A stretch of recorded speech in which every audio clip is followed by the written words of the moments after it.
미국과 이란이 전쟁 106일 만에 종전 양해각서 체결에 합의했지만 벌써 파열음이 나오고 있습니다. 네, 이 시간 김열수 한국군사문제연구원 안보전략실장과 함께 자세히 짚어보겠습니다. 어서 오십시오. 네, 안녕하세요.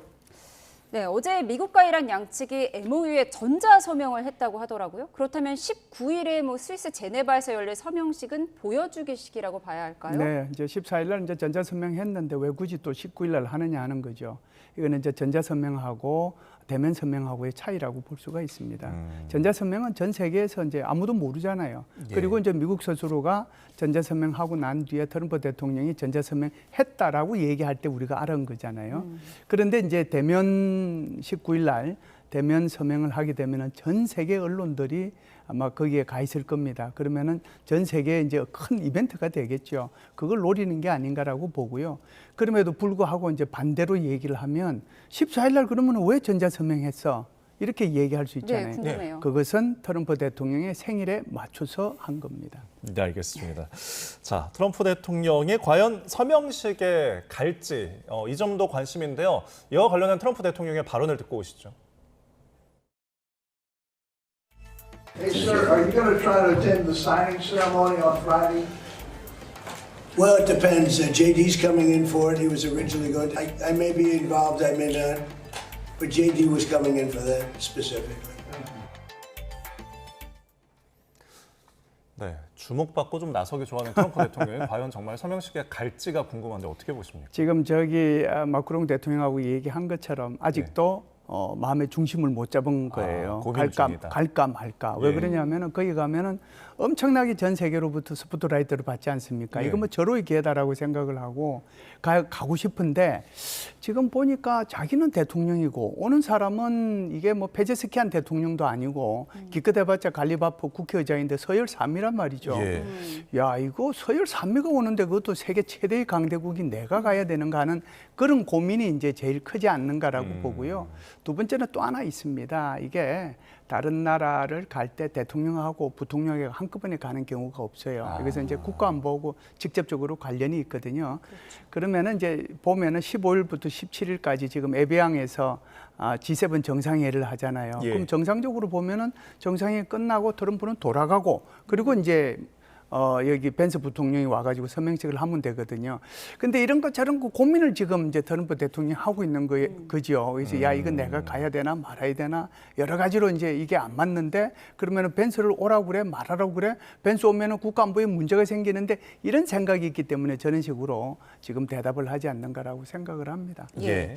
이거 합의 제대로 된 거 맞냐 의문이 드는 게 지금 트럼프 대통령 분명 호르무즈 통행료 없다라고 했거든요. 네. 그런데 이란은 해상 서비스 수수료가 있다고 했어요. 이거 뭐 통행료는 무료인데 서비스 팁은 받겠다 이런 건지 도대체 어떻게 정리가 된 건지 모르겠어요. 이게 이제 그 MOU든 뭐든 이제 다른 나라하고 조약이나 또는 협정을 체결할 때 서로가 이렇게 인정할 만해야 이게 체결이 되는 거거든요.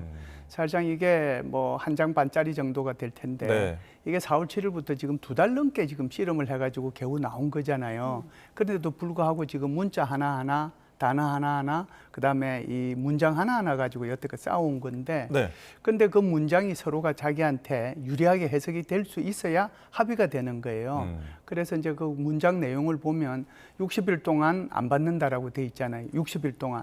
그러면 이제 미국의 입장은 이런 거죠. 60일 동안은 안 받고 그것은 60일 동안이 휴전 기간이니까 휴전이 끝나면 이 휴전 동안에는 안 받고 협상을 잘해서 휴전 뒤에도 계속해서 안 받는다라고 자기는 해석하는 거고 그다음에 이란 측에서는 60일 동안만 안 받는다라고 그랬더니 60일 지나면 무조건 받게 되네라고 해석을 하는 거예요. 그러다 예. 보니까 여기에 대한 이제 문제가 생기는데 지금 이제 말씀하신 것처럼 이란에서는 이걸 통행료라고 안 그러고 서비스료라고 얘기를 예. 하거든요. 그러니까 서비스료라고 하는 것이 주로 이제 어느 때 사용하느냐면 등대 고치는 데 사용하고 그다음에 이제 검역 이런 데 이제 사용을 하고 그다음에 조난 구호할 때 사용할 때 쓰는 돈이다 이렇게 얘기를 해요. 그래서 이제 우리가 그 흑해에서 이렇게 지중해로 나가는 터키에 뭐 거기 많이 가보신 분들 많으실 텐데 보스포루스 해역 같은데 그 통과하는데 아마 톤당 이것도 이제 점점 가격이 올라오긴 했어요. 예. 서비스료로 한 5, 6불 정도 이렇게 받습니다. 그러니까 이란 같은 경우는 그걸 이제 받을 생각을 갖고 있는 거죠. 또 예. 하나의 협상 칩이 그것이기 때문에 그래서 이런 얘기를 하고 있고 서로가 다르게 해석하고 있는데 다르게 해석하는 게 맞다 이렇게 저는 봅니다. 네. 그러니까 내는 사람 입장에서는 뭐 통행료나 서비스료나 똑같은 거잖아요. 정확합니다. 그래서 이제 뭐 또 논의가 진행이 되겠습니다만은 제가 볼 때는 만일에 그 이제 서비스료 행태든 통행료 행태든 그게 되면 아마 미국은 엄청난 비판을 받게 될 것이고 예. 이란도 엄청난 비판을 받게 될 겁니다. 그래서 미국 같은 경우는 이건 절대로 양보할 수 있는 게 아니거든요. 이게 전쟁을 왜 했어? 전쟁 전에는 아무런 돈도 안 내고 다녔는데 전쟁하고 난 뒤에 왜 이게 서비스료가 생겼지? 그러면은 미국의 전쟁 명분이 없어지는 거잖아요. 그렇기 때문에 이것은 협상 과정을 통해서 네. 절대로 양보하지 않을 사항이다 이렇게 봅니다. 근데 이게 앞서서 저희가 늘 이야기해 왔던 게 국제법상 그러니까 네네. 이게 자연해협 공해에서 된 어떤 톨비, 통행료를 거둘 수가 없으니까 그래서 지금 이름만 바꾼 어떤 명목만 다른 그런 비용을 걷는 게 아니냐인데 근데 이 부분에 대해서 실행 가능성이 좀 낮다는 전망도 있는데 이건 어떤 이유인가요? 예, 그게 이제 통행료에서 이제 이렇게 일부러 바꾼 거죠. 서비스료라고. 예. 그래서 통행료는 이제 국제법상으로 안 되는데 서비스료는 또 이렇게 어떤 항목에 보면 받을 수 있도록 돼 있는 부분도 있어요. 아. 그렇기 때문에 그걸 가지고 이제 얘기하는 거고. 두 번째는 지금 왜 이제 이게 이 서비스료를 계속해서 받겠느냐라고 하면 이란이 가지고 있는 이렇게 뭐라고 할까요? 뭐 지렛대 같은 게 별로 없어요. 그래서 그 지렛대를 어떻게 됐든지 간에 미국하고 이걸 확보하기 위해서 그런다라고 하는 거고요. 세 번째는 그럼에도 불구하고 왜 이것이 힘드냐 하면 이제 이게 호르무즈 해협이라고 하는 것이 이란만의 해협은 아니잖아요. 오만도 같이 한단 말이죠. 네. 그러니까 이란에서는 오만하고 같이 해서 이게 서비스료를 받겠다라고 얘기를 하거든요. 그런데 트럼프 대통령이 얘기를 했습니다. 오만 너 여기 끼면 죽어 그랬거든요. 그러니까 오만이 그 다음날 바로 우리는 절대로 안 받겠습니다라고 얘기했어요. 네. 그렇다라고 하면은 이게 이란 혼자서 받게 되는데 서비스료를 이게 가능하겠어요. 그러니까 이제 가능은 안 된다라고 어렵다. 보는 거죠. 알겠습니다. 예, 지금 당장 미국 민주당에서는 얻은 게 뭐냐, 트럼프의 전략적 실패다 이렇게 얘기를 하고 있는데 지금 그렇다면 이게 이란의 판정승으로 봐야 합니까? 누가 더 많은 걸 얻어낸 겁니까? 그게 이게 참 재미나는 게요. 미국대로 이제 자기네들이 이겼다, 승리했다, 우리가 많은 것을 받았다라고 얘기하는 거고요. 이란은 이란대로 우리가 승리했다, 우리가 물려쳤다, 뭐 이렇게 얘기를 하잖아요. 그런데 그 반대파들, 예. 특히 이제 미국 같은 경우는 민주당뿐만 아니라 공화당에서 우리는 졌다라고 얘기를 해요. 그리고 이제 이란 내에서도 강경파들은 우리가 졌다, 우리가 항복했다라고 얘기해요. 그러니까 이제 이 말의 의미는 대충 이 어찌됐든 MOU가 그런 대로 적절하게 합의가 됐구나라는 것을 의미하는 거거든요. 양쪽에서 다 만족하기도 하고 양쪽에서 다 불만족스럽기도 하잖아요. 예. 만일에 이 MOU가 미국한테 일방적으로 다 만족스럽고 여기 이란한테는 만족스럽지 않다라고 하면은 이것은 이제 엄청난 그 파장을 불러일으키는 거죠. 그 반대 경우도 마찬가지입니다. 그런데 이 MOU 내용을 보면 양쪽에서 불만족과 만족이 거의 동시에 있기 때문에 네. MOU 내용은 그런 대로 괜찮게 서로 협의가 됐다 이렇게 봅니다. 네, 알겠습니다.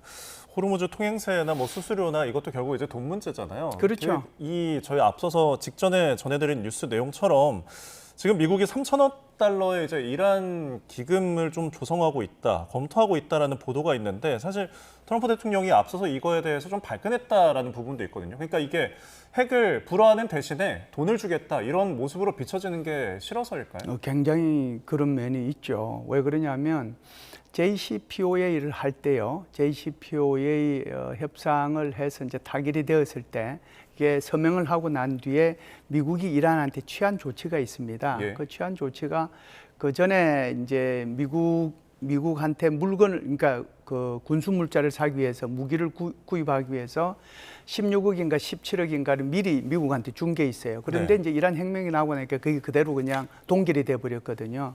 그런데 이제 협정 체결되자마자 그 돈을 돌려줬단 말이에요. 그러니까 이제 트럼프가 계속해서 얘기하고 있는 게 오바마는 이란한테 돈 갖다 바쳤다라고 얘기하는 거예요. 그렇죠. 그런데 나는 이제 안 그렇겠다 하는 거거든요. 그래서 지금 3천억 불이라고 하는 의미가 이런 거예요. 저게 이제 재건 기금이잖아요. 예. 재건 기금 이것도 갖다 바치는 게 아니냐 이렇게 이제 얘기하면서 비판을 하는데 야 이거는 내가 내는 것도 아니고 동맹국이 직접 돈을 내서 돈으로 주는 것도 아니고 여기에 이란의 재건을 위해서 참여하는 기업들이 참여하는 돈의 총 규모가 3천억 불 정도 된다. 네. 그러니까 이거 가지고 오해하지 말아라. 그런데 이제 이거 가지고 민주당에서는 이거 뭐 그때보다 못한다고 얘기하고 그러니까 트럼프 대통령은 발끈할 수밖에 없죠. 예, 말씀하신 454조 원 규모의 이란 재건 기금. 이거 우리 기업들도 내야 할지 모른다 이런 보도가 나와서 불안하거든요. 이거는 내야 하는 게 아니고요. 네. 우리가 이제 거기 가서 투자하는 거죠. 투자 기금을 다 이제 합한 거예요. 우리는 거기 가서 이란도 지금 이제 많이 폐허가 되지 않았습니까? 그러니까 거기 된 그 전력망도 이제 가서 우리가 할 수도 있는 거고, 그다음에 원유 시설 그것도 이제 우리가 가서 고쳐줄 수도 있는 거고, 그다음에 이렇게 뽑아내는 원유 이렇게 뽑아내는 거 거기도 이제 참여할 수 있고, 한국 기업이 가서 할 수 있는 일이 굉장히 많은 거죠. 네. 그러니까 그걸 이제 의미하는 겁니다. 거기에는 이제 한국만 가겠어요. 얼마나 많은 나라들이 호시탐탐 노리겠습니까? 그러니까 이란이 석유를 이제 무제한, 예를 들어서 석유 수출하는 것에 이제 제한이 없어지게 될 거잖아요. 해제가 된다면, 네. 그러면 이란으로서는 엄청나게 이제 그걸로 통해 가지고 돈이 들어오니까 자기네들도 빠른 시간 내에 이 재건 기금을 이렇게 받아 가지고 재건 기금이라고 하는 것을 투자 행식을 통해서 빠른 시간 내에 이란을 좀 이렇게 세우겠다는 그런 생각을 가지고 오히려 있는 우리 거죠. 건설 기업에게는 기회가 될 수도 있다. 그럼요. 우리 건설 기업들은 기회가 될 수도 있는 거죠. 거기 뭐 건설 기업들만 들어가겠습니까? 뭐 IT 기업들도 들어가고 엄청나게 많은 기업들이 들어가지 않겠는가라고 생각을 합니다. 예. 원래 한국하고 이란은 사이가 좋았어요. 대장금 뭐 그거 할 때는 뭐 황금 시간대에 국민들이 90%가 받다고 하는 드라마 정도니까요. 대장금이요? 네. 알겠습니다.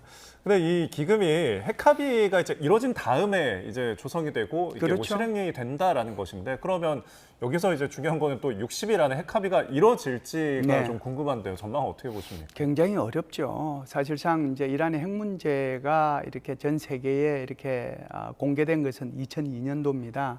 2002년도에 반이란 단체가 이란의 어떤 지역에서 이게 지금 우라늄 농축을 하고 있다. 이게 네. 이제 뭐 난리가 난 거죠, 국제사회가.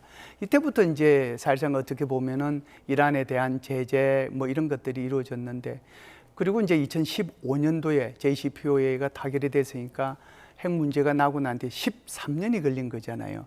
그러다 보니까 이제 최종적으로 그러면은 우리가 합의를 하자라고 한 게 합의한 기간만 하더라도 20개월 걸렸어요. 예. 그래서 이제 나온 게 전체적으로 아마 그때 아마 페이지가 정확하게 기억이 안 나는데, 본문하고 JCPOA 그 본문하고 부속 합의서 있잖아요. 예. 그거 해서 아마 100 몇십 페이지, 165페이지인가 아마 그 정도 될 거예요. 그러면은 제가 말씀드렸잖아요.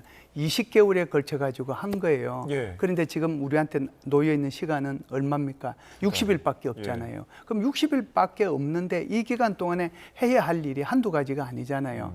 해야 할 일이 우선 농축된 우라늄, 이게 60% 농축된 440kg만 있는 게 아니에요. 20% 이하 농축된 11톤, 11,000kg의 그것도 있거든요. 이걸 그러면은 누가 어떤 방식으로 이것을 희석시키고 그다음에 이걸 폐기시킬 건가, 거기에 대한 고민이 있는 거고, 두 번째는 그러면은 핵 농축을 이란이 전혀 안 할 것이냐. 미국은 0%를 끝까지 간다라고 얘기를 했는데, 그러면은 이란 같은 경우에는 3년, 5년만 해달라고 했으니까 예. 이게 뭐 15년 정도로 이렇게 바뀔 수도 있는 거거든요. 그렇게 하게 될 경우에 이란에 대해서 지금 미국이, 트럼프 대통령이 계속해서 강조하고 있는 것이 이란이 핵무기를 개발, 조달, 구매, 보유 못하도록 돼 있다라고 얘기를 했단 말이죠. 이 말의 핵심은 내가 어떤 형태로든지 간에 내가 하든지 그렇지 않으면은 IAEA가 하든지 불시사찰을 하겠다라고 하는 거잖아요. 네. 아니 자기도 모르게, 그러니까 이 국제기구가 또는 미국이 모르게 핵무기 개발할 수 있는 거잖아요. 지금 이란이 해왔던 것처럼. 거기에 대해서 불시사찰을 하려고 하니까 거기에 대해서 이제 이란이 어떤 식으로 받아들일 것이냐의 문제가 있거든요. 행동 대 행동 계획도 있습니다. 뭐냐면 지금 동결 자금 풀어줘야죠. 그다음에 이란에 대한 경제 제재, 이란에 대한 제재가 2,000건 정도 돼요. 예. 그럼 경제 제재 풀어줘야죠. 그다음에 원유 제재 풀어줘야죠. 3천억 달러에 해당되는 거 재건 지원 기금 해야죠. 이걸 어떻게 1대1로 서로 계속해서 매치를 하면서 날짜를, 로드맵을 잡을 건가? 이게 그래 60일 만에 되겠어요. 굉장히 힘들다라고 하는 거죠. 알겠습니다. 자, 또 오늘 밤 G7 정상회의가 열려서 이 부분에 대해서 어떤 이야기들이 오갈지 좀 주목해 보겠습니다. 지금까지 김열서 한국군사문제연구원 안보전략실장과 함께했습니다. 고맙습니다. 고맙습니다.